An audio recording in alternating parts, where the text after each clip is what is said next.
আজকে যিনি বিশেষ আলোচক হিসাবে এখানে রয়েছেন হযরতুল হাজ হাফেজ মাওলানা মোহাম্মদ আবুল কালাম সাহেব, হযরত মাওলানা মুফতি মোহাম্মদ জসিমউদ্দিন আবিদি সাহেব সহ আমন্ত্রিত অনেক উলামায়ে কেরাম উপস্থাপনায় যারা রয়েছেন, এখানে মঞ্চের মধ্যে আপনারা যারাই উপস্থিতি দিয়ে মাহফিলকে প্রাণবন্ত করেছেন, বিশেষ করে আজকের মাহফিলের সবচেয়ে গুরুত্বপূর্ণ অংশ হচ্ছেন আপনারা যারা অনেক কষ্ট করে এই মাহফিলকে সুন্দর করার জন্য আল্লাহর হাবিবের প্রেমে এখানে বসে গেছেন। যারা রাস্তায় দাঁড়িয়ে আছেন, আপনাদেরকে অনুরোধ করবো, প্যান্ডেলের মধ্যে জায়গা আছে, আপনারা ভিতরে চলে আসেন। মনে রাখবেন, এটা দুনিয়ার কোনো নাট্য মঞ্চ না, ঠিক কিনা বলেন? এটা নাট্য মঞ্চ না, এটা অন্য কোনো আসর না, এটা হচ্ছে সরকারে কায়নাতের মাহফিল, ঠিক কিনা বলেন বাবা? এখন আপনারা বলেন, সরকারে কায়নাতের মাহফিলে আপনি কি আসবেন না রাস্তায় দাঁড়িয়ে থাকবেন? আপনাকে আসতে হবে।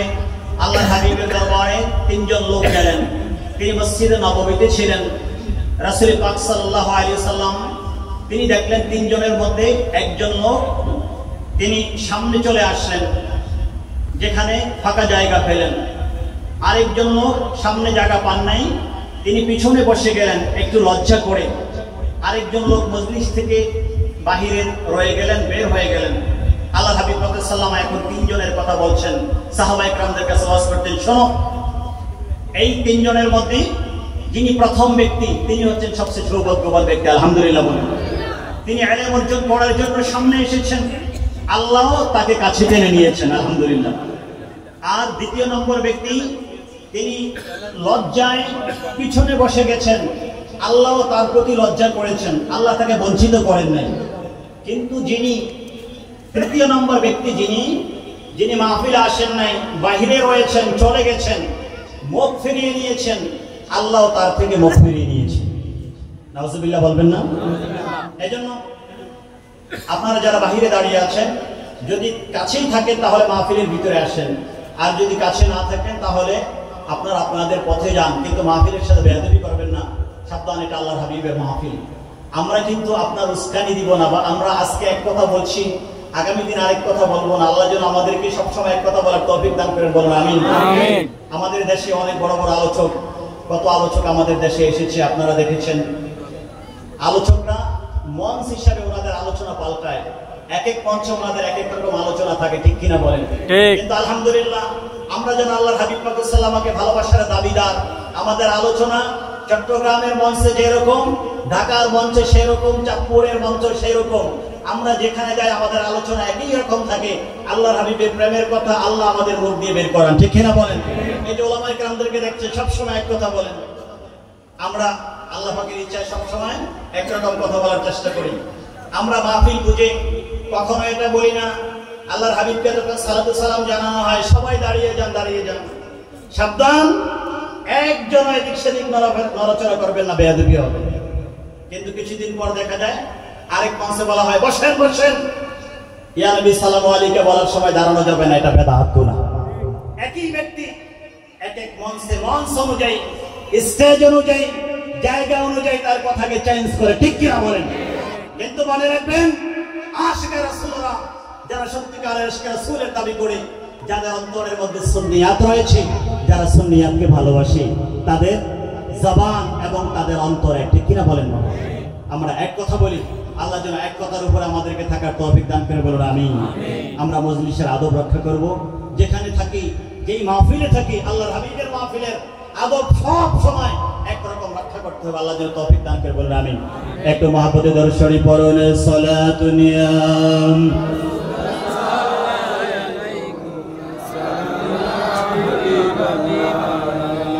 সালাতু নিয়াম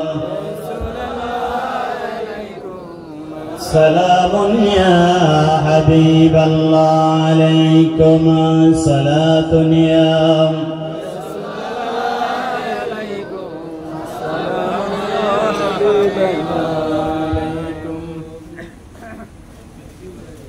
আশিকানে মুস্তাফা সাল্লাল্লাহু আলাইহি ওয়াসাল্লাম, প্রিয় নবী সাল্লাল্লাহু আলাইহি ওয়াসাল্লামের জ্ঞান এবং প্রিয় নবী সাল্লাল্লাহু আলাইহি ওয়াসাল্লামের খুসুসিয়া বৈশিষ্ট্য এই ব্যাপারে আলোচনার বিষয় দেওয়া হয়েছে।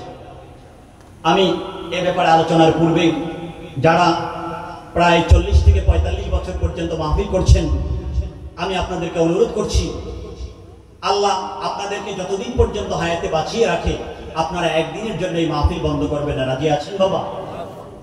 আমি আপনাদেরকে উৎসাহ দেওয়ার জন্য একটি হেকায়া, যেটা বিশুদ্ধ সনদে বিশুদ্ধভাবে বর্ণিত হয়েছে, একটি আলোচনা আমি আপনাদেরকে উপহার দিচ্ছি।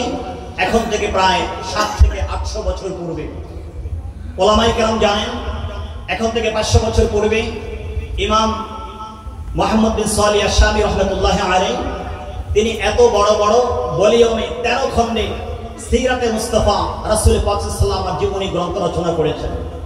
এই গ্রন্থের নাম দিয়েছেন সুবুলুল হুদা ওয়ার রাশাদ ফি সিরাতি খায়রুল ইবাদ। এই কিতাবে প্রথম খণ্ডে একেবারে শেষের দিকে আল বাবু আস-সালিস আশার ফি মাউলিদিন নবী সাল্লাল্লাহু আলাইহি ওয়া আলিহি ওয়াসাল্লাম, 13তম খণ্ডের দিকে শেষের দিকে তিনি পুরাটা অধ্যায় অনেক লম্বা আলোচনা করেছেন প্রিয় নবী সাল্লাল্লাহু আলাইহি ওয়াসাল্লামের মিলাদুন নবীর মাহফিল করার ব্যাপারে। এই মাহফিলকে আপনি করবেন কি করবেন না? এই মাহফিল যদি করেন, আপনার পক্ষে কোরআন হাদিসের কি দলিল রয়েছে, আপনার পক্ষে পূর্বের ওলামায়ে কেরাম হাজার হাজার বছর ধরে, শত বছর ধরে ওনারা কি বলেছেন, কি ফয়সালা দিয়েছেন, এটার জন্য অনেক সুন্দর আলোচনা তিনি করেছেন। উনি ছিলেন ওই জামানার সবচেয়ে বড় মুফাসসির এবং মুহাদ্দিস ইমাম জালালউদ্দিন আস-সুয়ুতী রাহমাতুল্লাহ আলাইহি, যিনি একাধারে 1500 কিতাব লিখেছেন।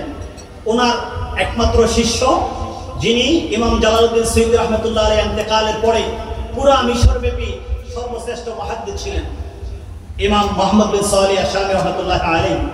তিনি ওনার এই কিতাবের একেবারে শেষের দিকে, প্রথম খণ্ডের শেষের দিকে লেখেন যে মিশরের ইউসুফ আহাজ্জার নামে এক ব্যক্তি, একজন স্কলার মিশরে ছিলেন। তিনি ওনার ব্যাপারে বলছেন যে কুনতু আসনাউ মাউলিদান নবী সাল্লাল্লাহু আলাইহি ওয়া আলিহি ওয়াসাল্লাম মুনযু 20 সানাতান, যে আমি 1 বছর নয়, 2 বছর নয়, একাধারে আমি 20 বছর ধরে ঈদ মিলাদুন নবী সাল্লাল্লাহু আলাইহি ওয়াসাল্লামের মাহফিল করছি। আলহামদুলিল্লাহ বলেন। এটা কত বছর আগের কথা? এটা 500 বছর আগের কথা, যে আমি 20 বছর ধরে একাধারে মিলাদুন নবীর মাহফিল করছি। ওনাকে জিজ্ঞেস করা হলো, আপনি 20 বছর ধরে একাধারে ঈদ মিলাদুন নবীর মাহফিল কেন করছেন? তখন তিনি বলছেন যে রাআইতু আন-নবী সাল্লাল্লাহু আলাইহি ওয়া আলিহি ওয়াসাল্লাম মুনযু 20 সানাতান কুনতু আরা আন-নবী সাল্লাল্লাহু আলাইহি ওয়া আলিহি ওয়াসাল্লাম মুনযু 20 সানাতান, আমি 20 বছর ধরে ধারাবাহিকভাবে, কোনো বছর বাদ নাই, 20 বছর ধরে ধারাবাহিকভাবে মদিনার কামলেওয়ালা নবীকে আমি স্বপ্ন যুগে দেখে আসছি। সুবহানাল্লাহ। আমি 20 বছর ধরে ধারাবাহিকভাবে মদিনার কামলেওয়ালা নবীকে স্বপ্ন যুগে দেখে আসছি, আর 20 বছর ধরে ধারাবাহিকভাবে আমি ঈদ মিলাদুন নবী সাল্লাল্লাহু আলাইহি ওয়াসাল্লামের মাহফিল করছি। আল্লাহু আকবার। এজন্য যারা মিলাদুন নবীর মাহফিল করে, ন্যূনতম একটি পুরস্কার, দয়া করে অন্তর যদি পরিষ্কার থাকে, সত্যিকারের হুব্বে রাসূল যদি থাকে, আল্লাহর হাবিব দয়া করে তাদেরকে তার দিদার দান করেন। ঠিক কিনা বলেন? আশিকে রাসূলুল্লাহ দিদার পায়, জিজ্ঞেস করা দরকার নেই। আমি যদি জিজ্ঞেস করি আপনাদের এখানে, আমি অনেককে দেখবো, বা অনেকেই বলবেন আমি দেখেছি, অনেকে দেখে বুঝতে পারে না, কিন্তু সরকারে কায়নাতের দিদার হয়। ঠিক কিনা বলেন? আমাদের বিশ্বাস আছে কি নাই বাবা? আল্লাহর হাবিবকে দেখা যায় কি যায় না? আল্লাহর হাবিবকে দেখা যায়। সাহাবায়ে কেরাম জীবদ্দশায় দেখেছিলেন। সাহাবায়ে কেরাম দুনিয়া থেকে আল্লাহর হাবিব দুনিয়া থেকে পর্দা করার পরে 1500 বছর ধরে এখন পর্যন্ত আল্লাহর হাবিবের প্রেমিকরা আল্লাহর হাবিবকে দেখেন। ঠিক কিনা বলেন? যদি প্রমাণ চান, তাহলে এই কোরআনে কারীমের পরে যে গ্রন্থের স্থান পৃথিবীর আল্লাহ রাসূল দিয়েছেন, সারা পৃথিবী দিয়েছে। সারা পৃথিবীর উলামায়ে কেরাম একমত পোষণ করেছেন, আসাহুল কুতুবি বাদা কিতাবিল্লাহি তাবারাকা ওয়া তাআলা সহিহুল বুখারী। এই পৃথিবীর মধ্যে কোরআনে কারীমের পরে যদি কোনো গ্রন্থের স্থান থাকে, তাহলে ওই গ্রন্থের নাম হচ্ছে সহিহ বুখারী। সেই সহিহ বুখারীর একেবারে প্রথম দিকে হচ্ছে কিতাবুল ওয়াহী, তারপর হচ্ছে কিতাবুল ঈমান। এভাবে যেতে যেতে প্রথম দিকে কিতাবুল ইলম, উনি জ্ঞানের আলোচনা করছেন, যে আল্লাহর হাবিবের হাদিস জ্ঞান অন্বেষণে, যেমন আপনারা এখানে জ্ঞান অন্বেষণের জন্য চলে আসছেন, আসলে কি ফজিলত হবে, জ্ঞানের রাস্তায় চললে কি হবে, আল্লাহ কি দিবেন, আলোচনা করছেন। ইমাম বুখারী হাদিস জমাচ্ছেন। সেই রওজায়ে আজহারে তিনি থেকেই আল্লাহ হাবিব পাক সাল্লাল্লাহু আলাইহি কাছে জিজ্ঞেস করে অনুমতি নিয়ে হাদিস প্রবেশ করিয়েছেন। বরকতের হাদিসগুলো মানুষ পড়েন। হাদিস প্রবেশ করাতে করাতে একটি হাদিস তিনি প্রবেশ করালেন, সরকারে কায়নাতের হাদিস, হযরত সাইয়্যিদুনা আবু হুরায়রা রাদিয়াল্লাহু তাআলা আনহু তিনি রওয়ায়াত করেন, قال রাসূলুল্লাহ, সকলে পড়ুন সাল্লাল্লাহু আলাইহি ওয়াসাল্লাম, قال রাসূলুল্লাহ সাল্লাল্লাহু আলাইহি ওয়াসাল্লাম, মান রাআনি ফিল মানামি ফাসায়ারানি ফিল ইয়াকাযাতি فإن الشيطان لا يتمثل بي أو كما قال عليه الصلاة والسلام। সরকারে কায়নাত ঘোষণা করলেন, শুনো আমি সুসংবাদ দিচ্ছি, আমার আশিকরা অচিরে আমাকে দেখবে। আলহামদুলিল্লাহ বলেন। এখন আপনি বলেন, এখানে আপনারা যারা আছেন, আপনারা নিজেদেরকে প্রত্যেকে নিজেদেরকে আল্লাহর হাবিবের আশিক বলে দাবি করতে পারেন কি পারেন না? সবাই বলেন পারেন কি পারেন না? আল্লাহ যেন আমাদেরকে আশিক হিসেবে কবুল করেন, বলুন আমিন। আল্লাহ হাবিব পাক সাল্লাল্লাহু বলেছেন, আমার আশিকরা আমাকে অচিরেই দেখবে। আল্লাহুম্মা আমিন। তারপরে বলছেন, মান রাআনি ফিল মানাম, আমার যে আশিক আমাকে স্বপ্নযোগে দেখবে, আমি তার জন্য অতিরিক্ত একটি সুসংবাদ দিচ্ছি, ফাসায়ারানি ফিল ইয়াকাযাতি, অচিরেই আমার সেই আশিক আমাকে জাগ্রত অবস্থায়, ঘুম যেতে হবে না, এই চক্ষুকে বন্ধ করতে হবে না, মিলাদ মাহফিলের মধ্যে বসে থাকবে, কোরআন খতমের মধ্যে বসে থাকবে, খতমে বুখারীর মধ্যে বসে থাকবে, ইয়া নবী সালামু আলাইকা বলে দাঁড়িয়ে দাঁড়িয়ে আল্লাহর হাবিবকে সালাম জানাবে। একদিকে সালাম জানাবে, চোখ থেকে পানি নির্গত হবে, আরেক দিক থেকে সে দেখতে পাবে তার সামনে ৬০০০ কিলোমিটার দূর থেকে দয়া করে রাহমাতুল লিল আলামিন এই মজলিসের মধ্যে তাশরীফ এনেছেন। সুবহানাল্লাহ। আর আশিকদেরকে দিনার দিয়ে তাদের উত্তপ্ত হৃদয়কে, বিপাসিত হৃদয়কে ঠান্ডা করছেন। সুবহানাল্লাহ। আল্লাহর হাবিবকে যারা স্বপ্ন যোগে দেখবে, আল্লাহর হাবিব বলছেন অচিরে আমাকে জাগ্রত অবস্থায় দেখবে। আল্লাহুম্মা আমিন। এজন্যই এই হাদিস থেকে দলিল গ্রহণ করে কোরআন কারীমের আয়াত, ইন্না আরসালনাকা শাহিদান ওয়া মুবাশশিরান ওয়া নাযীরা, ওই আয়াত থেকে, এই হাদিস থেকে আরো বিভিন্ন দলিল মিলিয়ে আহলে সুন্নাত ওয়াল জামাতের উলামায়ে কেরাম বলেন, আল্লাহ নবী মুস্তাফাকে হাজির ও নাজির বানিয়েছেন। ঠিক কিনা বলেন? আল্লাহ নবী মুস্তাফা সব জায়গায় উপস্থিত হতে পারেন, এই ক্ষমতা কে দিয়েছেন বাবা? আল্লাহ। বলুন এই ক্ষমতা আল্লাহর হাবিবকে কে দিয়েছেন? আল্লাহ। সকলে বলুন এই ক্ষমতা আল্লাহর হাবিবকে কে দিয়েছেন? আল্লাহ। এই ক্ষমতা যদি আল্লাহ তার হাবিবকে দিয়ে থাকেন আর আমরা যদি সেটা বলি, তাহলে বলেন আমাদের কি কেউ মুশরিক বলতে পারবে? আমাদেরকে কেউ মুশরিক বলার ক্ষমতা আছে? যে আল্লাহ তার হাবিবকে ৬০০০ কিলোমিটার দূর থেকে এই মাহফিলের মধ্যে উপস্থিত হওয়ার তৌফিক দান করেছেন, ওই আল্লাহ তার হাবিবকে মদিনা মুনাওয়ারা থেকে এই মাহফিলের মধ্যে কি হচ্ছে সেটা দেখার এবং সেটা জানারও তৌফিক দিয়েছেন। ঠিক কি হবে? এটাই হচ্ছে আমার নবীর জ্ঞান সমুদ্রের মধ্যে কিঞ্চিত জ্ঞান। ঠিক কি হবে? এইজন্য বাবা আল্লাহর হাবিব পাক সাল্লাল্লাহু জানতে হবে, আল্লাহ হাবিব পাক সাল্লাল্লাহু চিনতে হবে, ওনার শান বুঝতে হবে।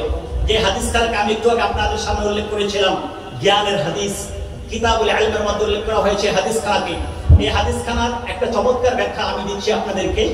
আমাদের এই মিলাদুন নবীর মাহফিল যারা পছন্দ করেন না, ওনাদেরই একজন মস্ত বড় আলেম, যারা পারেন মনে রাখবেন, ওনার নাম হচ্ছে শেখ আনোয়ার শাহ কাশ্মীরি। দেওবন্দের মস্ত বড় একজন মুহাদ্দিস, বড় মাপের একজন মুহাদ্দিস ছিলেন, যিনি জানতেন, আসলেই জানওয়ালা ছিলেন। কিতাব লিখেছেন বুখারী শরীফের ব্যাখ্যা গ্রন্থ, নাম দিয়েছেন ফাতহুল ফাইদুল বারি। আবার কিতাব লিখেছেন ব্যাখ্যা গ্রন্থ, এটা হচ্ছে আরবি, আবার উর্দুতে লিখেছেন, ওটার নাম দিয়েছেন আনওয়ারুল বারি। আনওয়ারুল বারি কিতাবের ১৭তম খণ্ডে, যেখানে রাসূল পাক সাল্লাল্লাহু আলাইহি ওয়াসাল্লামের হাদিসে মুবারাকা এসেছে, কুমু ইলা সাইয়্যিদিকুম, তোমরা তোমাদের সরদারের সম্মানে দাঁড়িয়ে যাও, তোমাদের নেতা যখন আসবে তার সম্মানে দাঁড়িয়ে যাও। এই হাদিস যখন তিনি আলোচনা করেছেন, এই হাদিসের আলোচনায় উর্দুতে ইমাম জালালউদ্দিন সৈয়দ রাহমাতুল্লাহি আলাইহি, ইবনে হাজার আসকালানী রাহমাতুল্লাহি আলাইহি থেকে ফতোয়া দাখিল করেছেন। এই যুগের বড় বড় দুইজন হাফিজ হাদিস, বড় বড় দুইজন মুহাদ্দিস এই হাদিস দ্বারা ওনারা দলিল গ্রহণ করেছেন। হাদাল হাদিস ইয়াদুল্লু আলা ইসতিহবাবিল কিয়ামি ইনদাস ফি মাউলিদিন নবী সাল্লাল্লাহু আলাইহি ওয়াসাল্লাম। এই হাদিস প্রমাণ করে ইমাম জালালউদ্দিন সৈয়দী বলেছেন, রাহমাতুল্লাহ আলামিনের মিলাদ মাহফিল যখন হয় তখন আল্লাহর হাবিবের তাজিমে দাঁড়িয়ে যাওয়া, এটা হচ্ছে মুস্তাহাব। ইমাম জালালউদ্দিন সৈয়দী যেই কথা বলেছেন, ইবনে হাজার আসকালানী রাহমাতুল্লাহি আলাইহি একই কথা বলেছেন। এটা হচ্ছে ওনার ব্যাখ্যা গ্রন্থ আনওয়ারুল বারি, আর ওনার ব্যাখ্যা গ্রন্থ ফাইজুল বারি। এলেমের আলোচনায় যে হাদিস উল্লেখ করেছে, ওই হাদিসের আলোচনায় তিনি বলেছেন, ইমাম জালালউদ্দিন সৈয়দী রাহমাতুল্লাহি আলাইহি, আল্লাহর হাবিব তো এই হাদিসের মধ্যে বলেছেন যে আমাকে স্বপ্ন যোগে দেখবে, অচিরেই সে আমাকে জাগ্রত অবস্থায় দেখবে। এই হাদিসের মিসদাকে, এই হাদিসের প্র্যাকটিক্যাল উদাহরণ এনে তিনি বলেছেন, وإن الحافظ جلال الدين السيوطي رحمة الله عليه قد رأى النبي صلى الله عليه وآله وسلم 72 مرة يقظة যে এই হাদিসের বেশারা সুসংবাদ অনুযায়ী আল্লাহ ইমাম জালালউদ্দিন সুয়ুতী রাহমাতুল্লাহ আলাইহিকে এত শক্তি দিয়েছেন, এত নিয়ামত দিয়েছেন, তিনি হাদিসের খেদমত করতে করতে একদিক থেকে ওনার কলম দিয়ে নবী মুস্তাফার শান বের হতো, আরেক দিক থেকে ওই শান লিখতে লিখতে ওনার জীবদ্দশায় একাধারে 72 বার জাগ্রত অবস্থায় সরকারে কায়নাতকে হাজির ও নাজির ওনার সামনে তাশরীফ এনেছেন, দেখেছেন, উপস্থিত দেখেছেন। সুবহানাল্লাহ। কয়বার দেখেছেন বাবা? 72 বার দেখেছেন। ইলমের সাথে সম্পর্ক থাকার কারণে, কারণ সরকারে কায়নাতের ইলম তিনি আমরা লিখছেন, সরকারে কায়নাতের ইলম সমুদ্র থেকে কিছু ইলমকে তিনি জামুল জাওয়ামি কিতাবের মধ্যে লিখেছেন। কিতাবের নাম দিয়েছেন মহাসমুদ্র জামুল জাওয়ামি, যেখানে সরকারে কায়নাতের জ্ঞান সমুদ্রকে এক করা হয়। কিন্তু জ্ঞান সমুদ্রকে তো এক করা সম্ভব না। জ্ঞান সমুদ্র থেকে মাত্র একটি কাথরা, একটি মাত্র ফোঁটাকে তিনি একসাথ করলেন। একসাথ করে সেখানে তিনি নবী মুস্তাফার 1 লক্ষ হাদিসকে জমা করলেন। সুবহানাল্লাহ। এই জন্য বর্তমানে জামুল জাওয়ামে যে কিতাবটি সারা পৃথিবীর মধ্যে আছে, বিশেষ করে আল আজহার ইউনিভার্সিটি মুফতি আজম মুফতি আলী জুমা হাফিজাহুল্লাহ, তিনি একটা ফতোয়া বোর্ড এবং মুহাদ্দিসদের একটা বোর্ডকে একসাথ করে এই কিতাবের তাহকিক করে এই কিতাবখানাকে প্রায় 30 খণ্ডে বের করেছেন। এটার মধ্যে নবী মুস্তাফার 1 লক্ষ হাদিসের জ্ঞানকে এই কিতাবের মধ্যে সন্নিবেশিত করা হয়েছে। আল্লাহু আকবার বলেন। জালালউদ্দিন সুয়ুতী রাহমাতুল্লাহ আলাইহি নবী মুস্তাফার 10,000 হাদিসকে সমন্বয় করে তিনি এই কোরআন কারীমের একটি তাফসীর গ্রন্থ লিখলেন। সেই তাফসীর গ্রন্থের নাম দিলেন আদ-দুররুল মানথুর। এভাবে নবী মুস্তাফার ইলম মুবারকের তিনি কিছু খেদমত করেছেন, একেবারে কতরা খেদমত করেছেন, একেবারে ফোঁটা খেদমত করেছেন, সমুদ্রের একটা মরুভূমির বালুকণা পরিমাণ খেদমত করেছেন। কিন্তু ওনার খেদমতের পরিধি বাড়তে বাড়তে এমন দাঁড়িয়েছে 1,500 কিতাব লিখে ফেললেন, কয়েক লক্ষ পৃষ্ঠা লিখে ফেললেন। তারপরেও নবী মুস্তাফাকে আল্লাহ যে জ্ঞান দিয়েছেন, সেই জ্ঞানের একটা কাতরা পরিমাণ, সেই মরুভূমি থেকে একটা বালি পরিমাণ জ্ঞানকেও ইমাম জালালউদ্দিন সুয়ুতী রাহমাতুল্লাহ আলাইহি লক্ষ লক্ষ পৃষ্ঠার মধ্যে একসাথ করতে পারেন নাই। সুবহানাল্লাহ। বাবা ইমাম ফখরুদ্দিন রাজি রাহমাতুল্লাহ আলাইহি রব্বে কারীমের কোরআন কারীমের তাফসীর করবেন। নবী মুস্তাফা থেকে যে জ্ঞান পেয়েছেন ইলমে লাদুন্নির মাধ্যমে, হাদিসে মুবারকের মাধ্যমে, ইস্তিহাদের মাধ্যমে, উনি যখন তাফসীর লিখলেন নবী মুস্তাফার জ্ঞান সমুদ্র থেকে তিনি এই কোরআন কারীমের তাফসীর লিখলেন। 1 পৃষ্ঠা 2 পৃষ্ঠা না, 100 পৃষ্ঠা 200 পৃষ্ঠা না, তিনি 30,000 পৃষ্ঠায় নবী মুস্তাফার জ্ঞান থেকে ফায়জাপ্ত হয়ে একেবারে কাতরা পরিমাণ, বিন্দু পরিমাণ নিয়ে 30,000 পৃষ্ঠায় আমার আল্লাহ কোরআনের তাফসীর লিখে ফেললেন। সুবহানাল্লাহ। বাবারে 1,500 বছর ধরে কত লক্ষ কোটি মুফাসসিরিনে কেরাম চলে গিয়েছে, কত লক্ষ কোটি মুহাদ্দিসিনে কেরাম চলে গিয়েছে, কত লক্ষ কোটি মুফতিয়ানে কেরাম চলে গিয়েছে, কত লক্ষ কোটি সিরাত বিশেষজ্ঞ চলে গিয়েছে, কত লক্ষ কোটি উলামায়ে কেরাম, মাযহাবের ইমাম চলে গেল, ইমাম বুখারী চলে গেল, ইমাম মুসলিম চলে গেল, ইমাম নাসাঈ চলে গেলেন, ইমাম আবু দাউদ চলে গেলেন, ইমাম ইবনে মাজাহ চলে গেলেন, ইমাম নাসাঈ চলে গেলেন, উলামায়ে কেরাম চলে গেলেন। আহমদ ইবনে হাম্বল রাহমাতুল্লাহ আলাইহি 50,000 হাদিসের সমন্বয়ে বাপ বেটা মিলে মুসনাদ আহমদ কিতাব লিখলেন। ইমাম আবু দাউদ আত-তায়ালুসী রাহমাতুল্লাহ আলাইহি হাদিস পাকের বিশাল বড় কিতাব লিখলেন। ইমাম ইবনে কাসির দিমাশকি রাহমাতুল্লাহ আলাইহি জামিউল মাসানিদ সুনান নামে 40,000 হাদিসের সমন্বয়ে কিতাব লিখলেন। লক্ষ লক্ষ মুহাদ্দিসিনে কেরাম কিতাব লিখলেন। 1,500 বছর ধরে সবাই চেষ্টা করেছেন নবী মুস্তাফাকে আল্লাহ যে জ্ঞান দিয়েছেন, আদি অন্তের যে জ্ঞান আল্লাহ ওনার সিনার মধ্যে আলাম নাশরাহ লাকা সদরাক বলে বিশারাত দিয়ে আল্লাহর হাবিবকে দিয়েছেন, সেই আলেম সমুদ্র থেকে কাতরা পরিমাণ জমা করার জন্য 1,500 বছর ধরে সারা পৃথিবীর উলামায়ে কেরাম চেষ্টা করেছেন। আজ পর্যন্ত আল্লাহর হাবিবের জ্ঞান সমুদ্র থেকে এক বিন্দু পরিমাণ, মরুভূমি থেকে একটা বালু পরিমাণ এলেমকে তারা একসাথ করতে পারে না। ঠিক কিনা বলেন?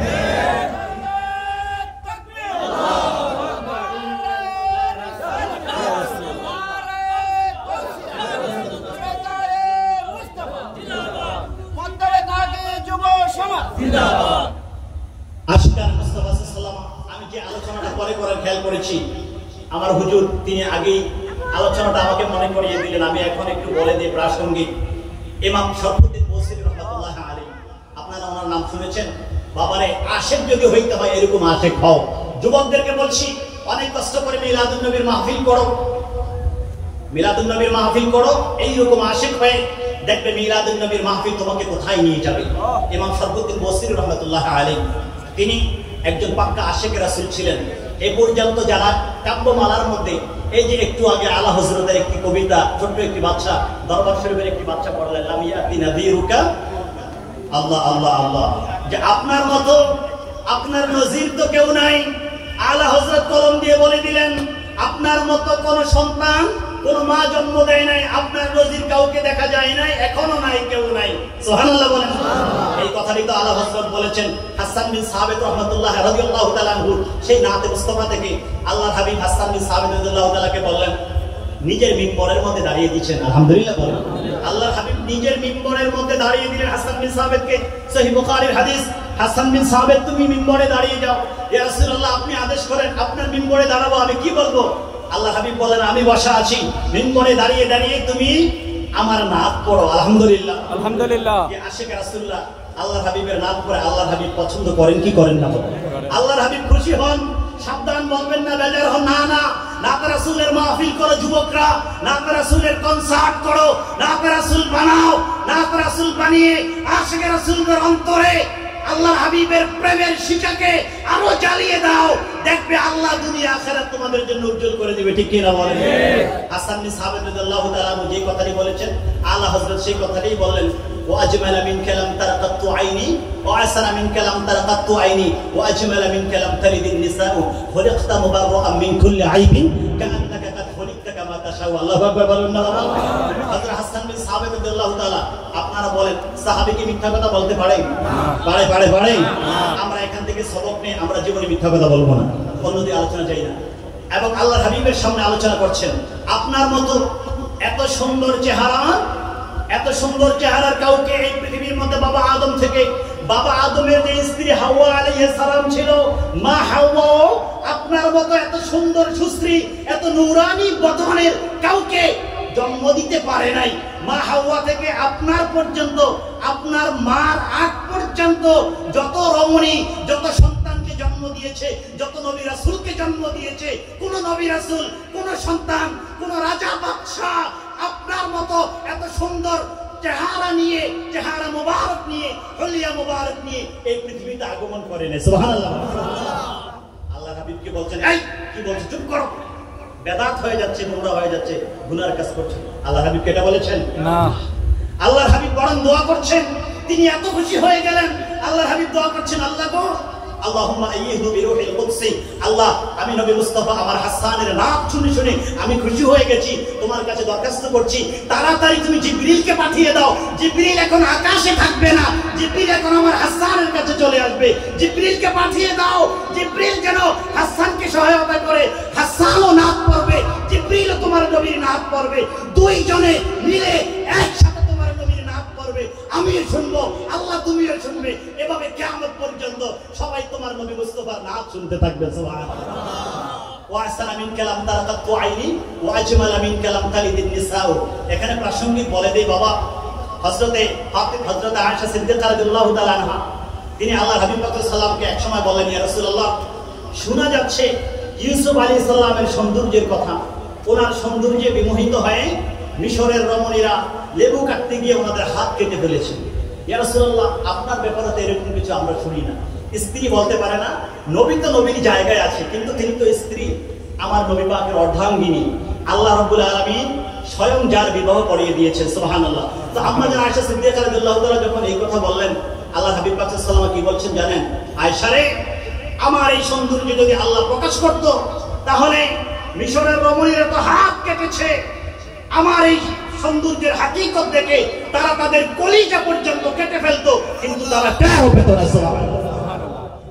এই জন্য আল্লাহ হাবিব সাল্লাল্লাহু বলেছেন, হযরত ইউসুফ আলাইহিস সালামকে উতিয়া শাতরুল হুসনি, আমাকে আল্লাহ যে সৌন্দর্য দিয়েছেন, আমার সৌন্দর্যের অর্ধেক মাত্র আল্লাহ হযরত ইউসুফ আলাইহিস সালামকে দিয়েছেন। সুবহানাল্লাহ। অর্ধেক দেখে এই অবস্থা, যদি আমার নবী মুস্তাফার সৌন্দর্য দেখতো তাহলে তাদের যেন কি অবস্থা হয়ে যেত। এই জন্য আল্লাহ হাবিব পাক সাল্লাল্লাহু আলাইহি ওয়াসাল্লাম বলেছেন, তারা তাদের কাবিদি, তারা তাদের কলজা পর্যন্ত ছিঁড়ে ফেলতো, কেটে ফেলতো, তারপরে তারা টের পেত না তাদের কি হতে যাচ্ছে। সুবহানাল্লাহ।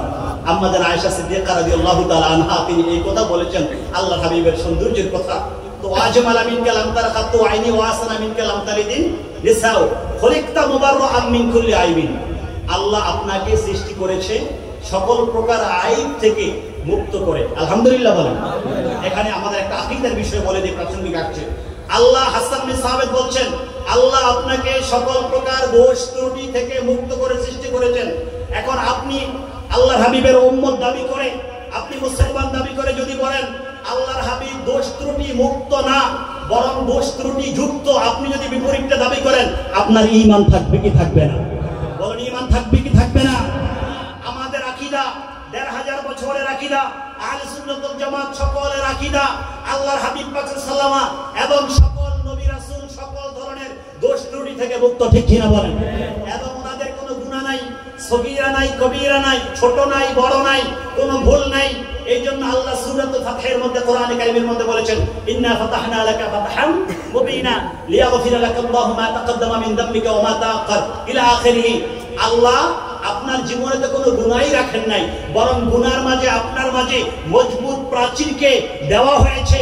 এই জন্য গুনাহ কখনো ওই প্রাচীরকে ভেদ করে আপনার কাছে আসতে পারে না।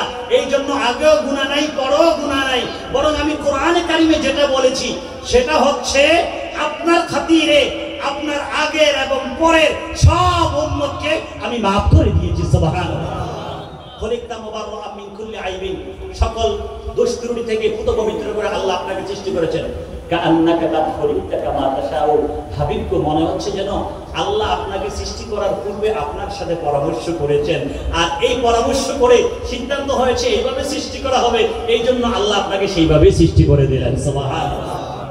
এই জন্য হযরত আলী রাদিয়াল্লাহু তাআলা তিনি সবসময় যখনই আল্লাহর হাবিবের নাম পড়তেন, আল্লাহর হাবিব পাক সাল্লাল্লাহু আলাইহি ওয়াসাল্লাম এই দেহ মুবারকের বর্ণনা যখন দিতেন, বর্ণনা দিতে দিতে এক পর্যায়ে উনি স্টপ হয়ে যেতেন, আর পারতেন না বর্ণনা দিতে।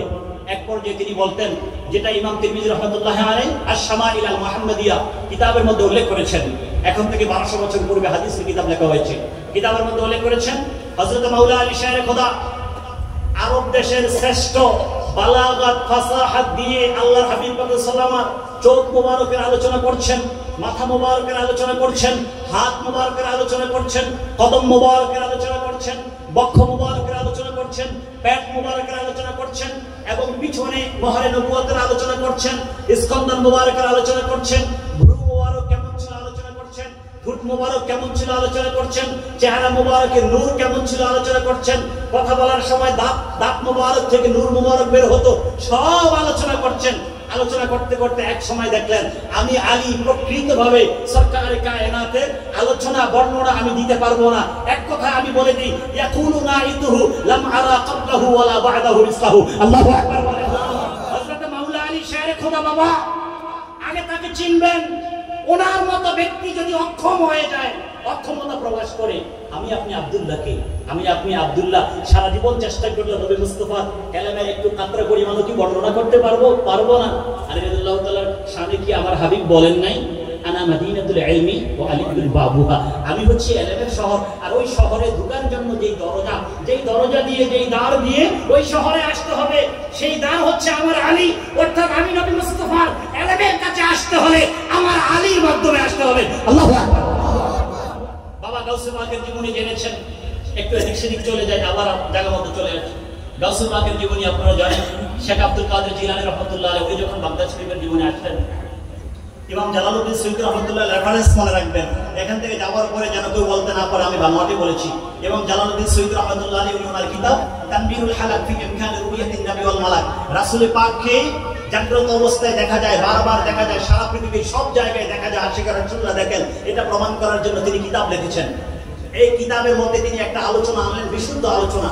শেখ আব্দুল কাদের জিলানী রাহমাতুল্লাহ আলাইহি তিনি যখন বাগদাদ শরীফে আসলেন জ্ঞান শিক্ষা করার জন্য, জ্ঞান শিখেছেন, আল্লাহ ওনাকে নেয়ামত দিয়েছেন, তরিকতের নেয়ামত দিয়েছেন, শরীয়তের নেয়ামত দিয়েছেন। তারপরে উনি আদিষ্ট হলো, তুমি এখন থেকে ওয়াজ করো, এখন থেকে মাহফিল করতে আরম্ভ করো। আলহামদুলিল্লাহ। শেখ আব্দুল কাদের জিলানী রহমাতুল্লাহ আলাইহি, আপনারা ওনাকে সবাই চিনেন তো বাবা? বলুন সবাই চিনেন? গাউসে পাকের নাম শুনেছেন সবাই?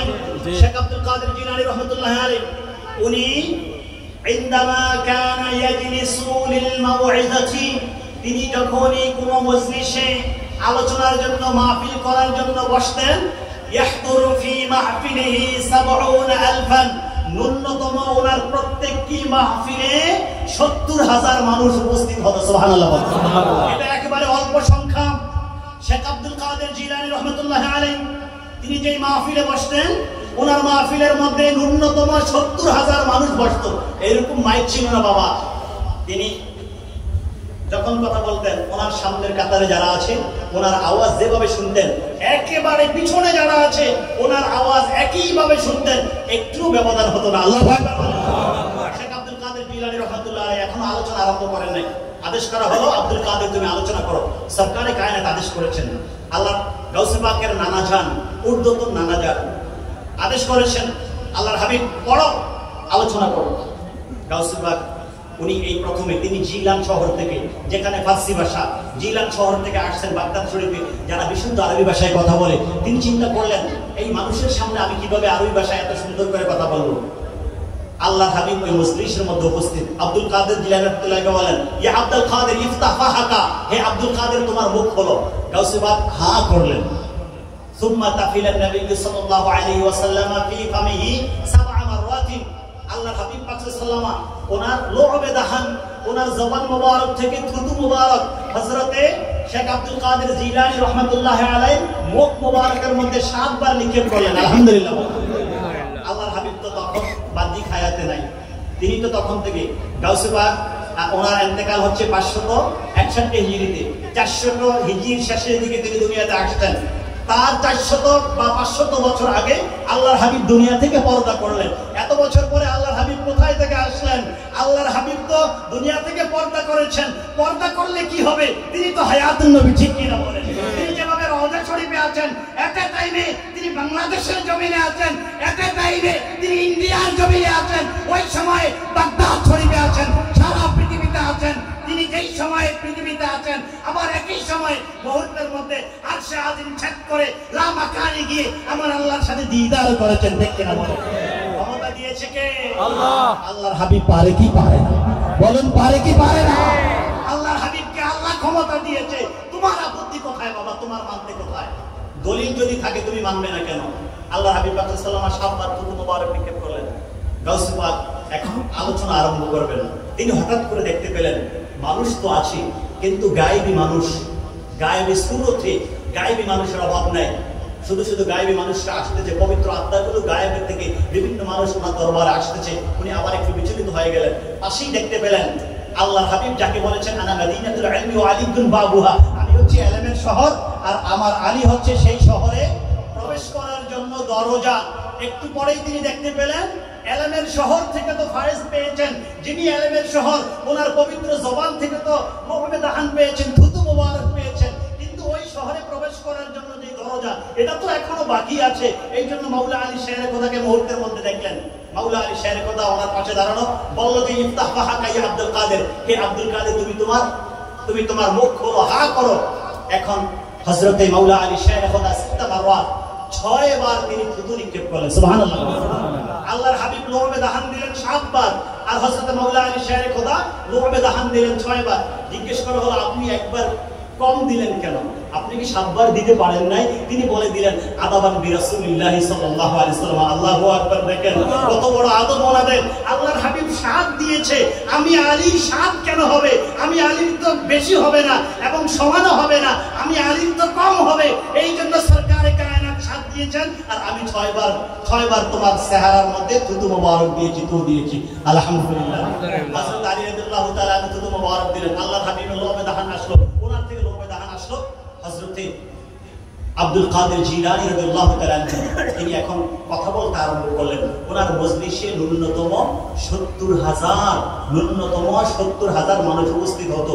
এবং গাউসে পাক রাহমাতুল্লাহি আলাইহি ওয়াকানা ইয়াতাকাল্লামু আলাল খাওয়াতিরি, তিনি যখন কথা বলতেন, যেমন আপনি গাউসে পাকের মজলিসে আসলেন, উদাহরণস্বরূপ আপনি প্রশ্ন নিয়ে আসছেন, গাউসে পাক আপনার অন্তরের দিকে দৃষ্টি দিয়ে আপনি প্রশ্ন করার আগেই আপনার অন্তরের মধ্যে দৃষ্টি দিয়ে আপনার অন্তরের মধ্যে কি রয়েছে এটার জবাব তিনি দিয়ে দিতেন। সুবহানাল্লাহ। আল্লাহ এটা কে দিয়েছে বাবা? আল্লাহ। এই জন্য এটা হচ্ছে কারামাত, এটা স্বাভাবিক না। আমি যদি আপনার অন্তরে নজর দেই, আমি কি জানবো আপনার অন্তরের মধ্যে কি আছে? বলুন, আমি জানবো আপনার অন্তরে কি আছে? আমি জানবো না, কারণ আমি তো ওই পর্যায়ে পৌঁছি নাই। আমার মধ্যে, আমার চোখের মধ্যে আল্লাহর কুদরত আসে নাই, কিন্তু যার চোখের মধ্যে আল্লাহর কুদরত চলে আসছে সে তো আপনার অন্তরে কি আছে দেখে, এই দেয়ালের বাইরে কি আছে দেখে, আলোতে কি আছে দেখে, অন্ধকারও কি আছে দেখে। ঠিক কিনা বলেন? কারণ কি জানেন, আল্লাহর কুদরত তো তার মধ্যে চলে আসছে। যেহেতু আমার আল্লাহ হাদিসে কুদসিতে বুখারী শরীফের মধ্যে বলেছেন, আমি যখন আমার বান্দাকে ভালোবাসি সে যখন আমার ওলি হয়ে যায়, কুনতু সামাহু, তার এই কান আর স্বাভাবিক কান থাকে না, এই কানের মধ্যে আমি আল্লাহর কুদরত চলে আসে। স্বাভাবিক কান দ্বারা সে একটু দূরের কথা শুনে, আমি আল্লাহর কুদরত যখন তার কানের মধ্যে আসে, তখন তামাম পৃথিবীর মধ্যে এমনকি আরশে পাকে, লৌহ কলমে, আকাশে, জমিনে, সব জমিনের নিচে পিপিলিকা হেঁটে গেলে এই পিপিলিকার হাঁটার যে আওয়াজ, আমি আল্লাহর কুদরত যখন তার কানের মধ্যে চলে আসে, ওই আওয়াজ পর্যন্ত আমি আল্লাহর কুদরত এসে শুনতে পাই। সুবহানাল্লাহ। আমি আল্লাহর কুদরত তার চোখের মধ্যে চলে আসে, এই জন্য তার চোখ থেকে সকল পর্দা উঠে যায়, সে সব কিছু দেখতে পায়। আল্লাহু আকবার। আপনারা শুনেছেন বাবা, হযরতে ওমর ফারুক রাদিয়াল্লাহু তাআলা আনহুর আলোচনা। ওমর ফারুক রাদিয়াল্লাহু তাআলা আনহু তিনি মসজিদে নববীর মিম্বরে খুতবা দিচ্ছেন। মুসনাদুল ফারুক এই হাদিসের কিতাবের মধ্যে ইমাম ইবনে কাসির দিমাশকি রাহমাতুল্লাহি আলাইহি বিশুদ্ধ সনদে হাদিসটি এনেছেন। দালাইলুন নবুওয়া এবং হযরত মাওলা আলী, হযরত ওমর ইবনুল খাত্তাব রাদিয়াল্লাহু তাআলা আনহু বিশুদ্ধ জীবনী গ্রন্থগুলোর মধ্যে এই ঘটনাটি বিশুদ্ধভাবে আছে, সন্দেহের অবকাশ নেই। ওমর ইবনুল খাত্তাব রাদিয়াল্লাহু তাআলা আনহু তিনি যখন মিম্বরে দাঁড়িয়েছেন, খুতবা দিচ্ছেন, আলোচনা করছেন। আমাদের জুমা মসজিদে আমাদের খতিব সাহেবরা খুতবা দেয় না, আলোচনা না, একটা তো আলোচনা। আলোচনার পরে ওনারা মিম্বরে দাঁড়িয়ে খুতবা দেন। হযরত ওমর ইবনুল খাত্তাব রাদিয়াল্লাহু তাআলা আনহু খুতবা দিচ্ছেন, হঠাৎ করে এমন একটা শব্দ বললেন, এটা খুতবার কথা না, খুতবার বাহিরের কথা। তিনি হঠাৎ করে ডাক দিলেন, ইয়া সারিয়াতুল জাবাল, ইয়া সারিয়াতুল জাবাল, ইয়া সারিয়াতুল জাবাল, হে পাহাড়ে উঠছো সাবধান হও, হে সারিয়াতুল জাবাল, তোমরা যারা পাহাড়ে উঠতেছো সাবধান হয়ে যাও। সাহাবায়ে কেরাম উপস্থিত যারা ছিলেন অবাক হয়ে গেলেন, এখানে তো এইরকম প্রসঙ্গে আজকের খুতবা না, আজকের খুতবার আলোচ্য বিষয় তো এটা না, তিনি হঠাৎ করে এই কথা কেন বললেন? সবাই অবাক হয়ে গেলেন, কিচ্ছু বললেন না। কিছুদিন পরে যাকে সারিয়াতুল জাবাল বলে ডাক দিলেন, ওমর ফারুক রাদিয়াল্লাহু তাআলা আনহু তিনি মদিনা মুনাওয়ারায় ছিলেন। আর সারিয়াতুল জাবাল বলে যাকে ডাক দিলেন তিনি হচ্ছেন ইরানের নাহওয়ান্দি। কোথায় মদিনা মুনাওয়ারা, কোথায় ইরান, কয়েক হাজার কিলোমিটার দূর। হযরত ওমর ফারুক রাদিয়াল্লাহু তাআলা আনহু খুতবা দিলেন, আওয়াজ করলেন সারিয়াতুল জাবাল বলে। কয়েকদিন পরে তিনি যখন ওমর ফারুক রাদিয়াল্লাহু তাআলা দরবারে আসলেন, তিনি বললেন, হুজুর খলিফাতুল মুসলিমিন, একটা কথা তো আমি বুঝলাম না, আমরা যখন পাহাড়ের পাদদেশে মুজাহিদদেরকে নিয়ে, সৈন্যদেরকে নিয়ে আমরা যখন যুদ্ধরত ছিলাম, হঠাৎ করে আপনার আওয়াজ শুনলাম, আপনার আওয়াজ শুনে সাবধান হয়ে যাই, কারণ আপনার আওয়াজ যদি ওই সময় না শুনতাম তাহলে পিছন দিক থেকে শত্রুপক্ষ আমাদেরকে আক্রমণ করে সেখানে আমাদেরকে শহীদ করে দিত, শেষ করে দিত। যখনই আপনি ডাক দিলেন সারিয়াতুল জাবাল সাবধান হয়ে যাও, সাথে সাথে আমরা ঘুরে তাদেরকে পরাজিত করেছি, আমরা জয় লাভ করেছি, ইসলামের পতাকা সেখানে আমরা উড্ডীন করে এসেছি। হুজুর কথাটা কি বলবেন, এটা কিভাবে ঘটলো? হযরত ওমর ফারুক রাদিয়াল্লাহু তাআলা বললেন, শোনো, ওই দিন আমি যখন মসজিদে নববীর মিম্বরে খুতবা দিচ্ছিলাম, আমি দেখতে পাচ্ছি কয়েক হাজার কিলোমিটার দূর থেকে তোমরা যুদ্ধ করছো, আমি দেখতে পাচ্ছি তোমরা অপেক্ষা করছো সামনের দিক থেকে শত্রু আসবে, কিন্তু শত্রু পিছন দিক থেকে এসে তোমাদেরকে এখনই আক্রমণ করবে, আমি এটা দেখতে পাচ্ছিলাম। আল্লাহু আকবার বলেন। কয়েক হাজার কিলোমিটার দূর থেকে সারিয়াতুল জাবাল এবং পাশে ওনারা দেখতে পাচ্ছেন না, ওনাদের পিছন দিক থেকে শত্রু আক্রমণ করছে, ওনারা দেখেন নাই, কিন্তু কয়েক হাজার কিলোমিটার দূর থেকে ওমর ফারুক রাদিয়াল্লাহু খুতবা দিচ্ছেন। ওনার চোখের মধ্যে আমার আল্লাহর কুদরতি দর্শন চলে আসলো, আমার আল্লাহর কুদরত চলে আসলো, নবী মুস্তাফার ফায়দ চলে আসলো, ওনার কারামত, ওনার মর্যাদা আল্লাহ প্রকাশ করে দিলেন, যার কারণে কয়েক হাজার কিলোমিটার দূরে কি হচ্ছে আল্লাহ হযরত ওমর ফারুক রাদিয়াল্লাহু তাআলাকে দেখার তৌফিক দিয়েছেন। তিনি দেখে বলে দিলেন, সুবহানাল্লাহ। এটা কে দিয়েছেন বাবা? আমার আল্লাহ পারেন কি পারেন না? আমার আল্লাহ পারেন। এইভাবে আল্লাহ সব কিছু করতে পারেন, আল্লাহ যাকে ইচ্ছা দিতে পারেন। সরকারে কায়নাত তিনি তো নামাজ পড়ছেন, বুখারীর হাদিস, মুসনাদ আহমদ ইবনে হাম্বলের হাদিস, তিনি নামাজ পড়ছেন। নামাজের মধ্যে মুনাফিকরা উপস্থিত থাকতো। আব্দুল্লাহ বিন উবাই উপরে পরিচয় হচ্ছে মুসলমান, ইসলামের লেভেল, কিন্তু ভিতরে নেফাকি।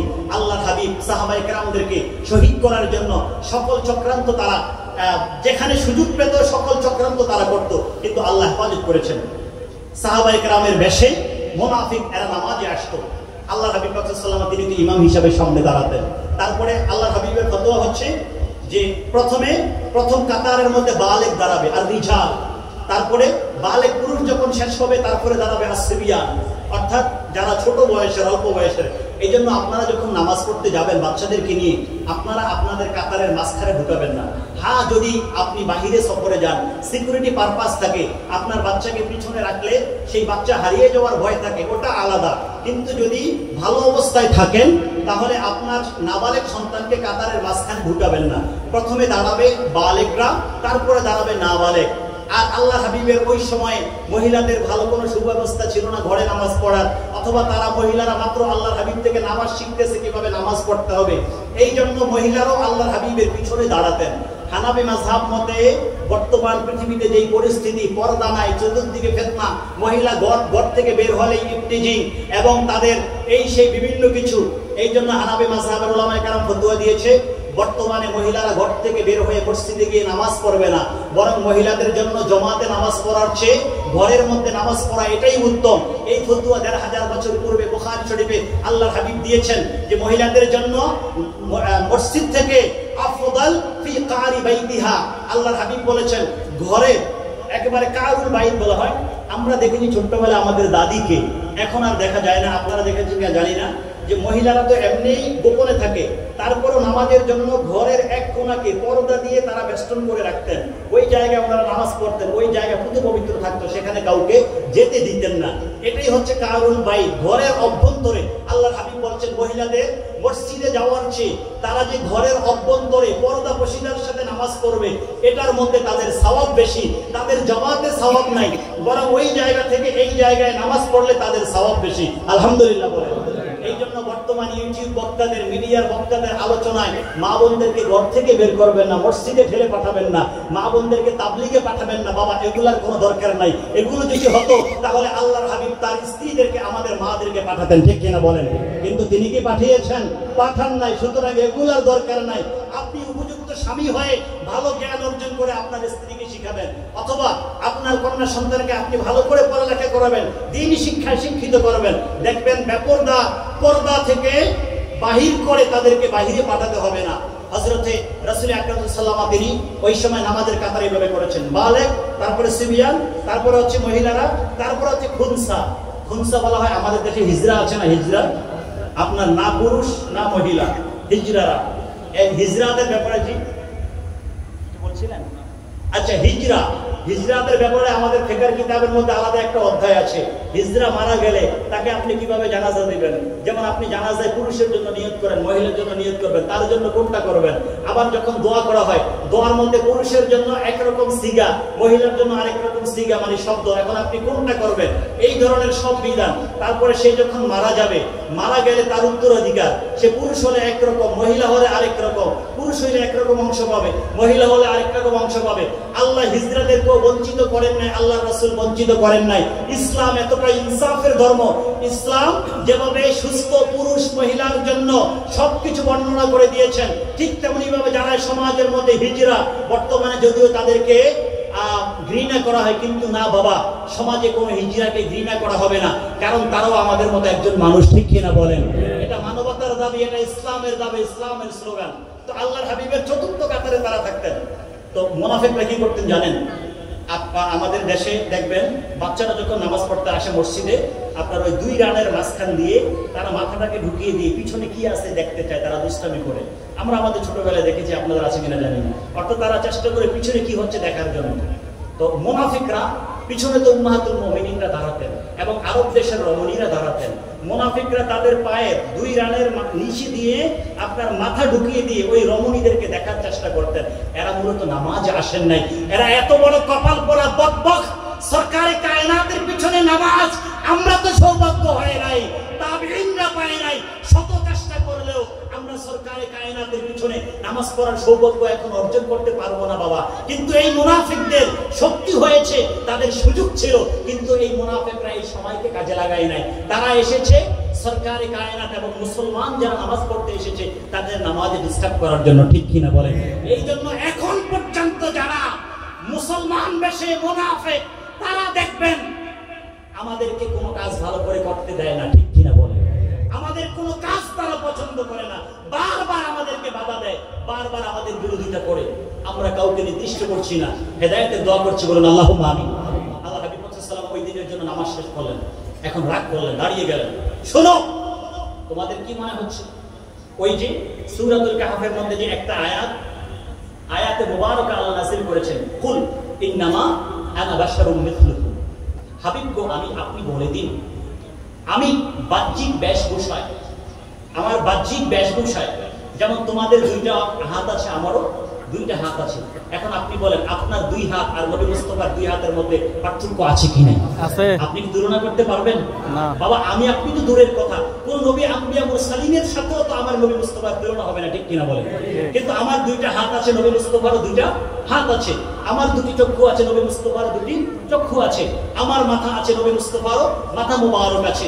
তো আল্লাহ তার হাবিবকে দিয়ে বলাচ্ছেন, হাবিব গো আপনি বলেন বাহ্যিক বেশভূষায় আমি তোমাদের মতো দেখতে, কিন্তু হাকিকাতান ইউহা ইলাইয়া, আমার উপরে আল্লাহ ওহী করেছে, তোমাদের উপরে ওহী আসে নাই। আল্লাহ তোমাদের থেকে হাকিকাতান, সিরাতান, সূরাতান, হাকিকাতান, হুকমান সব দিক থেকে আল্লাহ আমাকে আলাদা করে দিয়েছে, ঠিক কিনা বলেন? এইজন্য বুখারী শরীফের হাদিসের মধ্যে আল্লাহ নবী বলেছেন, মুসনাদ আহমদের মধ্যে, আইয়ুকুম মিসলি, আমি সওমে বেসাল রাখি। সওমে বেসাল হচ্ছে লাগাতার কোনো কিছু খাওয়া ছাড়া, লাগাতার রোজা রাখা, কোনো কিছু খানা নেই। আল্লাহ হাবিবকে যখন দেখলেন, সাহাবায়ে কেরাম আরম্ভ করলেন, ওনারা সওমে বেসাল রাখা আরম্ভ করলেন। আল্লাহ হাবিব সাল্লাল্লাহু আলাইহি ওয়াসাল্লাম রাগ করলেন, বললেন যে আইয়ুকুম মিসলি, কে আছো আমার মতো? বলেন, আল্লাহর হাবিব যদি সাহাবায়ে কেরামদেরকে বলে কে আছে আমার মতো, তার মানে তোমরা কোন সাহাবী, তুমি আবু বকর, আমি নবীর মতো না, তুমি ওমর না, খোলাফায়ে রাশিদিনও না, সাহাবায়ে কেরামদের কেউ আমি নবীর মতো না। তাহলে আপনি আব্দুল্লাহ, নবী আমার মতো, এটা আপনি বলেন বাবা, আপনি কি বলতে পারেন? এই অধিকার আছে আপনার?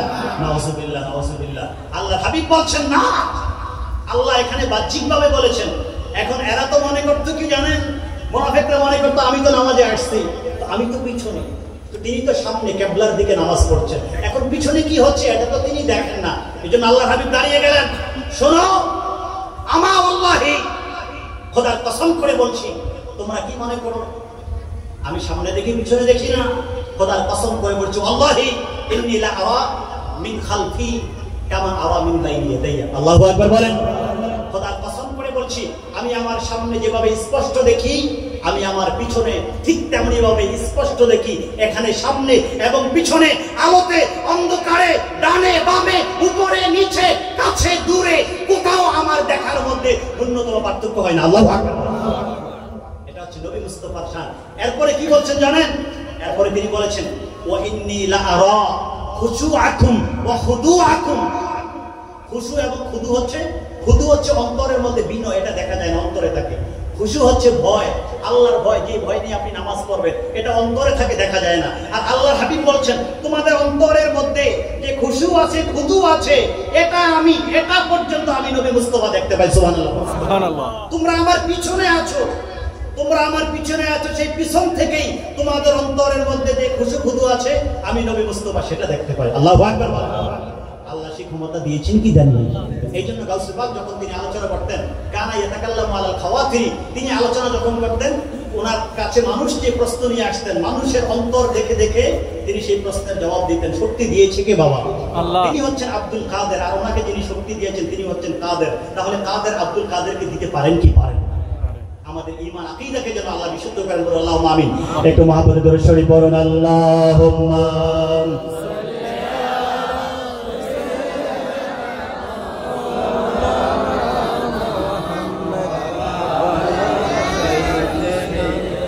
مولانا محمد صلاة سلام يا حبيب الله ইমাম শরফুদ্দীন বসরি রহমতুল্লাহ আলাইহি, মনে আছে? ইমাম শরফুদ্দীন বসরি রহমতুল্লাহ আলাইহি এত বড় আশিক ছিলেন, এত বড় কবি ছিলেন, তিনি হঠাৎ করে ওনার পক্ষাঘাত রোগ হয়ে গেল। এখন থেকে এই ঘটনাটি প্রায় 800 বছর আগে, তিনি 690 হিজরির দিকে ইন্তেকাল করেন। এখন হচ্ছে 1446 হিজরি, তাহলে কত আগের ঘটনা? 800-900 বছর আগের ঘটনা।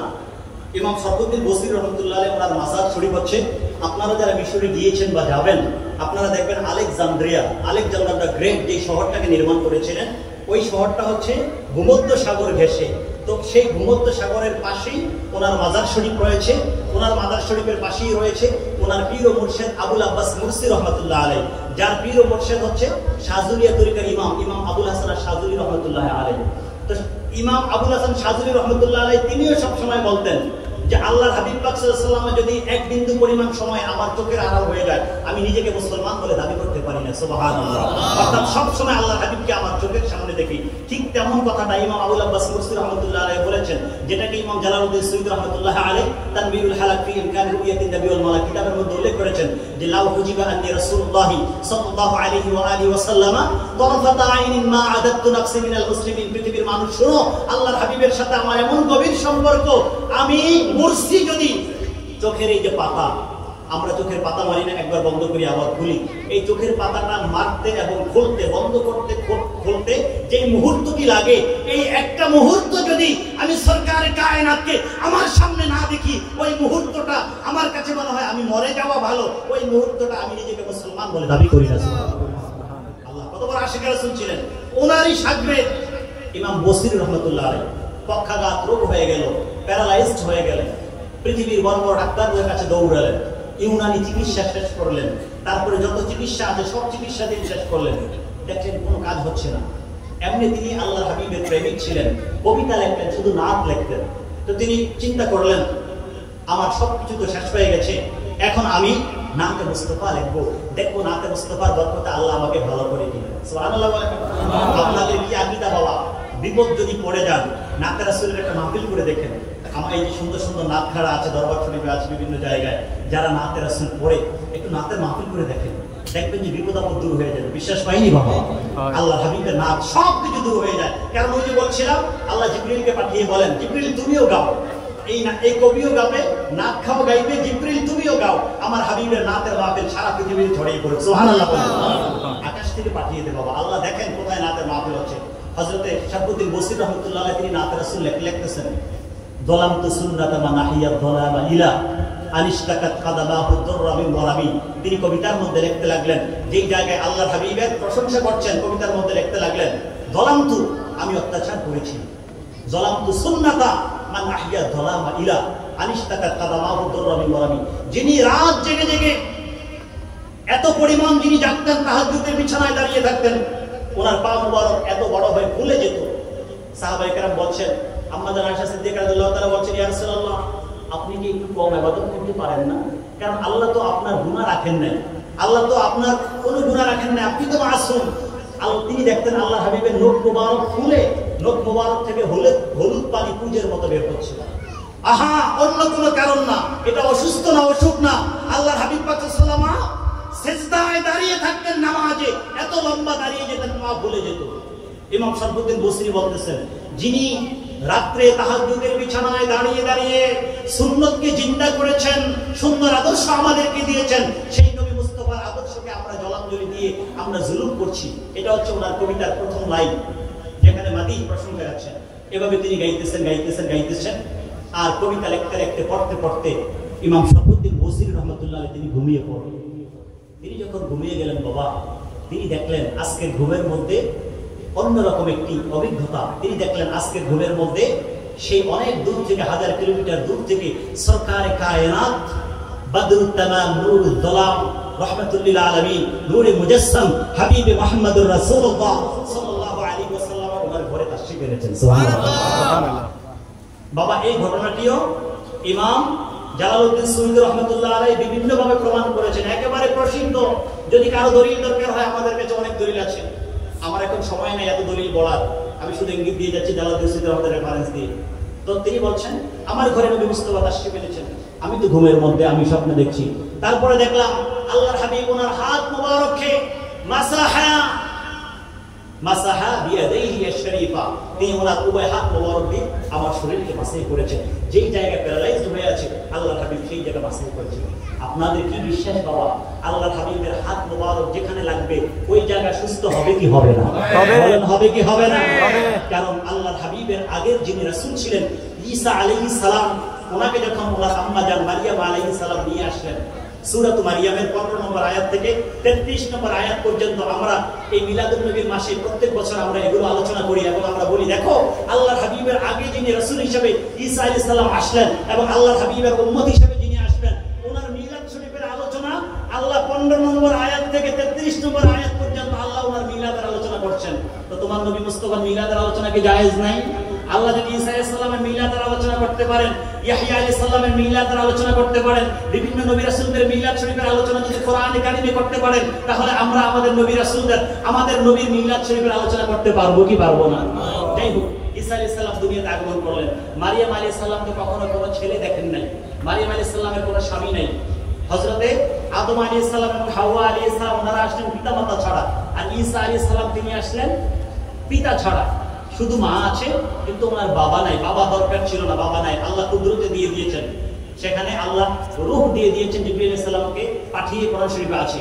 তো হযরতে মারিয়াম আলাইহিস সালাম যখন ঈসা আলাইহিস সালামকে নিয়ে ওনার জাতির কাছে গেলেন, এখন ওনাকে অপবাদ দিতে লাগলেন, তোমাকে তো আমরা কখনো খারাপ দেখি নাই, আমরা তোমাকে তো ভালো মনে করেছি, তোমার সারাটা জীবন বাইতুল মুকাদ্দাসের খেদমতে কাটিয়ে দিয়েছো।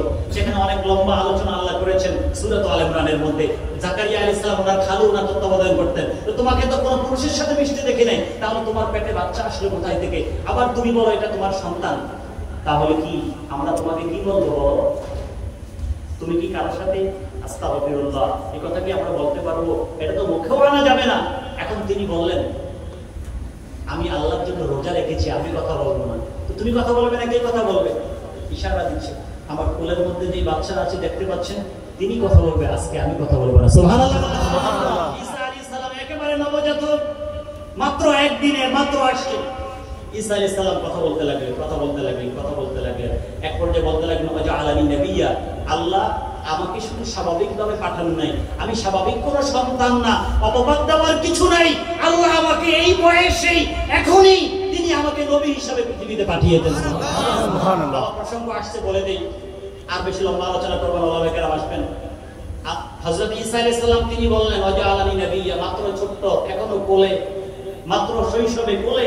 ঈসা আলাইহিস সালাম যদি তখন বলতে পারেন আল্লাহ আমাকে নবী বানিয়েছেন, অর্থাৎ তিনি তখন নবী, তো আপনার নবী কি 40 বছর পরেনি নবী হয়েছে? না। বুঝতে পারছেন? আল্লাহর আপনি যদি বলেন আমার নবী 40 বছরের নবী, আর ঈসা আলাইহিস সালাম কোরআনে বলছেন আমি হচ্ছি এখন নবী। তাকবীর দেন, তাকবীর দেন, হুজুর আসেন। নারে তাকবীর, আগমন শুভেচ্ছার স্বাগতম, নাসিরাতুল ওয়াল জামাত জিন্দাবাদ, সভাপতি মহোদয়ের আগমন, প্রধান মেহমানের আগমন।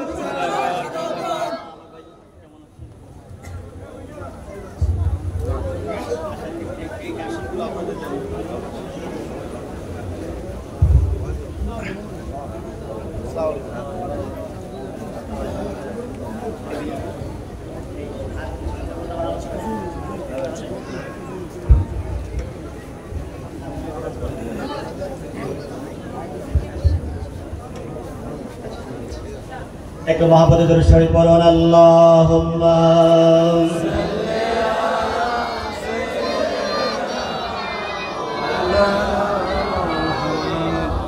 ওয়া আলা আলি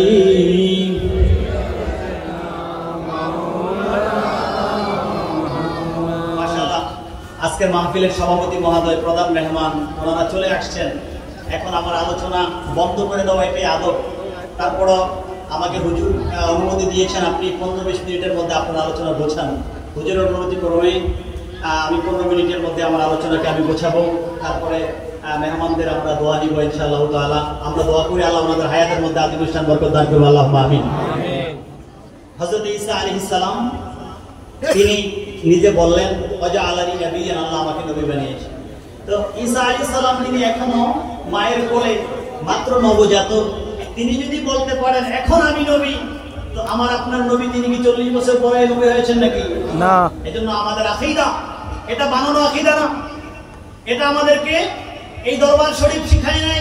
শুধু এই দরবার শরীফ বলে নাই, মসজিদ খোলা দরবার বলে নাই, রাহাতিয়া দরবার শরীফ বলে নাই, এটা শুধু আমাদেরকে আলা হযরত শিখায় নাই, বরং এটা নবী মুস্তাফা নিজেই শিখিয়েছেন। বিশুদ্ধ আকীদা, তিরমিজি শরীফের হাদিস, বিভিন্ন কিতাবের মধ্যে এইভাবে এসেছে। শোনো, হযরত আবু হুরায়রা রাদিয়াল্লাহু তাআলা জিজ্ঞেস বলে রওয়ায়াত করেন, সাহাবায়ে কেরাম জিজ্ঞেস করছেন, ইয়া রাসূলুল্লাহ মাতা ওয়াজিবাত লাকান নবুওয়া, হাবিব গো আপনার জন্য কখন নবুয়ত ওয়াজিব হয়েছে, অর্থাৎ আপনি বাস্তবে কখন থেকে নবী? লিখে রাখে নাই, আল্লাহর ইলমে না। আমার ভাইরা বলে আল্লাহর ইলমে, আল্লাহর জ্ঞানে। তো আমি বলবো বাবা, আল্লাহর হাবিব আল্লাহর জ্ঞানে নবী, হযরত আদম আলাইহিস সালাম তো আল্লাহর জ্ঞানে নবী, সবাই তো আল্লাহর জ্ঞানে আছে। এই যে আজকে মাহফিল হচ্ছে, আমরা যে মাহফিলে আসছি, এটাও তো আল্লাহর জ্ঞানে আছে। জ্ঞানে তো সবকিছুই আছে। তাহলে সরকারে কায়নাতের খুসুসিয়ত বৈশিষ্ট্য কোথায়? বৈশিষ্ট্য এখানে, কুনতু নাবিয়্যান, আমি বাস্তবে নবী। ওয়া আদামু বাইনার রূহি ওয়াল জাসাদি, বাবা আদম যখন মাটির মধ্যে ছিলেন, মাটির সাথে মিশ্রিত ছিলেন, আমি তখন থেকে নবী। এই জন্য উলামায়ে কেরাম বলেন, আল্লাহর হাবিব যখন থেকে উজুদে এসেছেন তখন থেকে তিনি নবী হয়েছেন। সুবহানাল্লাহ। হযরত ঈসা আলাইহিস সালাম তিনি ওনার আলোচনা করছেন, ওনার যে সকল মুজিজা আল্লাহ দিয়েছেন, তার মধ্যে একটা হচ্ছে কি জানেন? ওয়া উবরিকুল আকমাহা ওয়াল আবরাসা, যে জন্মান্ধ, যে অর্থাৎ যে একেবারে জন্ম থেকে চোখে দেখে না, উনি ওনার হাত মোবারককে যখন এখানে বুলাতেন, হাত মোবারক এখানে বুলানো মাত্রই চোখে দেখতেন, জন্মান্ধতা তার ভালো হয়ে যেত। সুবহানাল্লাহ। যার শ্বেত রোগী, যে অর্থাৎ সারা শরীর সাদা হয়ে আছে, হযরত ঈসা আলাইহিস সালাম তিনি যখন হাত মোবারক বুলিয়ে দিতেন, সাথে সাথে শরীরটা সুন্দর হয়ে যেত। এটা কিসের মুজিজা? এটা হাত মোবারকের মুজিজা। বাবা আপনি বলেন, ঈসা আলাইহিস সালাম যদি এটা পারে, আমার নবী পারে কি পারে না? আমার নবীর এই ধরনের মুজিজা আছে কি নাই? অসংখ্য মুজিজা আছে। এটা শুধু নবী বাহ্যিক হায়াতে না, বরং তিনি রওজায়ে আতহারে আরাম করার 600 বছর পরে ইমাম বুসির ঘরে এসে ইমাম বুসির পক্ষাঘাতের উপরে, শরীর মোবারকের উপরে নূরানি হাত বুলিয়ে দিলেন, ইয়ামানি সবুজ চাদর পরিয়ে দিলেন। হযরত ইমাম বুসির সকালবেলা উঠে দেখলেন ওনার পক্ষাঘাত রোগ নাই, ওনার রোগ ভালো হয়ে গেছে। এবং দেখলেন ওনার শরীর মুবারকের উপরে একটি সবুজ চাদর। আল্লাহর হাবিব এটা তো স্বপ্নে পড়িয়েছেন, কিন্তু বাস্তবেও দেখা গেছে ওনার শরীরের মধ্যে সেই চাদর সকালবেলা ওনার গায়ে আছে। সুবহানাল্লাহ। কত প্রেম বাবা। আরো আশ্চর্য কি জানেন? পরের দিন সকালবেলা তিনি যখন রাস্তায় বের হয়েছেন সুস্থ শরীর নিয়ে, আরেকজন আশিক জিজ্ঞেস করছেন, তোমার সেই চাদরটা কোথায়? চাদর কিন্তু গায়ে নাই, বাড়িতে রেখে আসছে। আরেকজন আশিক জিজ্ঞেস করলেন, তোমার সেই চাদর কোথায়?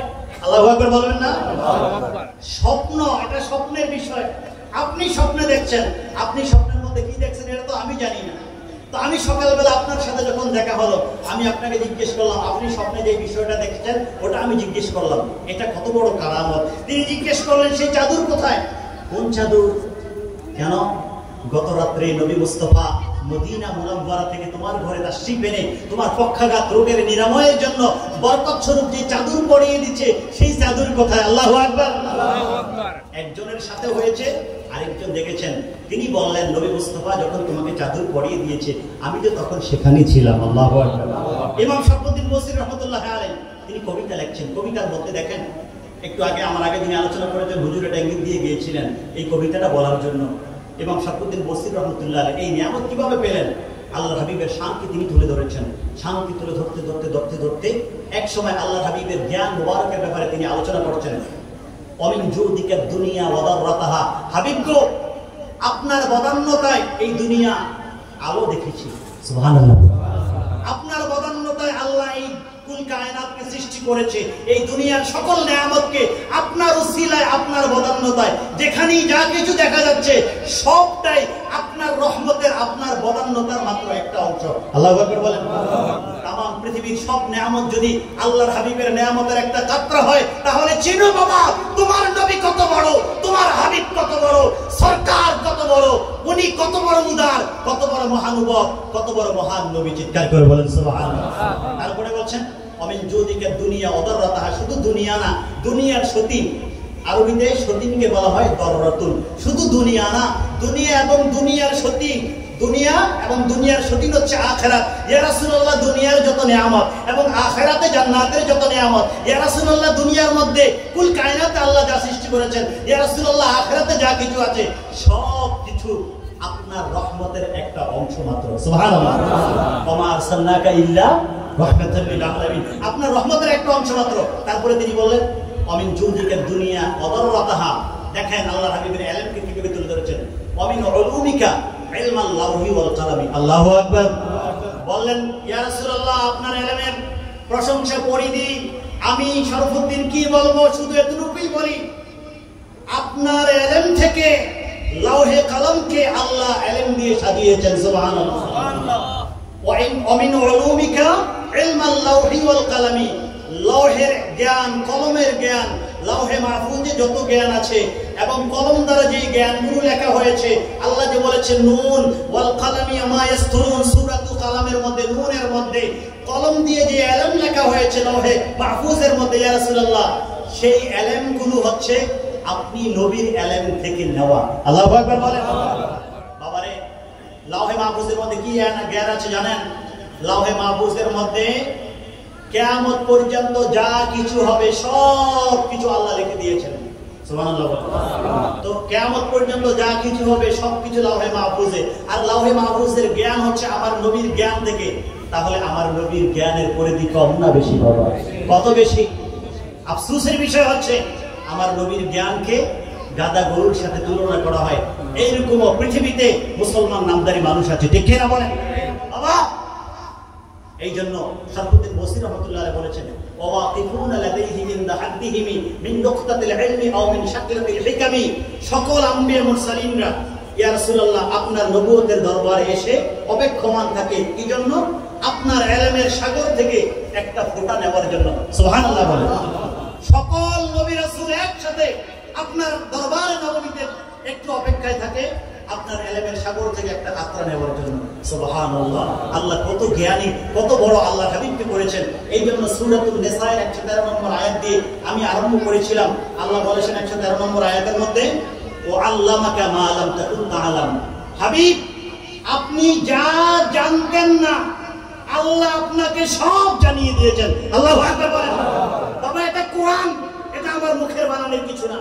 ও আল্লামাকা, আল্লাহ আপনাকে শিখিয়ে দিয়েছেন। কারণ আল্লাহ হাবিবের সকল জ্ঞান কার থেকে এসেছে? আমরা কি এটা অস্বীকার করি?